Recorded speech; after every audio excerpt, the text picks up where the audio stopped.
عن ابی الدرداء رضی اللہ تعالی عنہ وعنہم قال قال رسول اللہ صلی اللہ علیہ وسلم لا يكون اللعانون شفعاء ولا شهداء یوم القیامہ۔ ارشاد فرمایا حضور اکرم صلی اللہ علیہ وسلم نے، لعنت کرنے والے لوگ قیامت کے دن ان کو شفاعت کا حق بھی نہیں ملے گا اور گواہی کا حق بھی نہیں ملے گا۔ قیامت کے دن اللہ تعالیٰ بہت سارے لوگوں کو یہ اعزاز بخشیں گے کہ وہ اپنے نیک اعمال کی وجہ سے لوگوں کے حق میں گواہی دیں گے اور وہ گواہی معتبر ہوگی، وہ سفارش کریں گے، سفارش معتبر ہوگی، شہید بھی سفارش کرے گا اور نیک لوگ بھی سفارش کریں گے، انبیاء بھی سفارش کریں گے، حافظ قرآن مجید کے جو حافظ ہوں گے، علماء ہوں گے، وہ بھی سفارش کریں گے۔ جو لوگ دنیا میں رفائی کام کرتے تھے، فلاحی کام کرتے تھے، لوگوں کی خدمت کرتے تھے، ان کو بھی شفاعت کا حق دیا جائے گا۔ اہل المعروف فی الدنیا ہم اہل المعروف فی الآخرہ۔ جو دنیا میں معروف کا کام کرتے تھے، لوگوں کی خدمت کرتے تھے، تو قیامت کے دن بھی وہ خدمت کریں گے،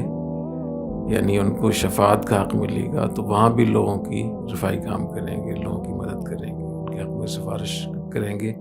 اور وہ شفاعت معتبر ہوگی۔ لیکن اگر کوئی لعنت کرنے والا ہوگا، لعان یہ اس مبالغے کا صیغہ ہے، جس کے اوپر لعنت کرنا غالب ہو، اس کو لعان کہیں گے۔ یعنی غلط جہاں جائز لعنت اللہ نے کی ہے اور اس کی اجازت دی ہے وہ تو ٹھیک ہے، لیکن مسلمانوں پہ لعنت کرنا، ان جگہوں پہ لعنت کرنا جہاں اس کی اجازت نہیں ہے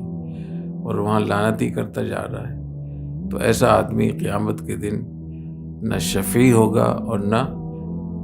شہید اور گواہ ہوگا۔ ہمارے معاشرے میں آج جس طریقے سے ایک دوسرے پہ لعن طعن ہم کرتے ہیں اور پشتوں تک پہنچتے ہیں، نسلوں تک پہ لعنت بھیجتے ہیں، برا بھلا کہتے ہیں، کیا دیندار طبقہ ہے، کیا عام لوگ ہیں، کوئی فرق نہیں ہے اس میں۔ تو جو لعان کی جو صحیح جو اس کا مصداق ہے وہ آج کل ہم لوگ ہیں، تو اس سے بہت بچنا چاہیے۔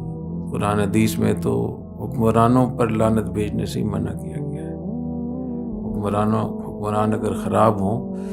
ان کی اصلاح کریں، کلمہ حق کہیں، حق بات کہیں اور ان کو منع کریں، ان کو مشورے دیں، ان کے لیے دعا کریں، بد دعا کرنے کی اجازت نہیں۔ آپ نے عقائد میں پڑھا ہوگا، جو ہمارے یہاں عقائد پڑھائے جاتے ہیں، شرع عقائد، العقیدۃ الطحاویہ، اس میں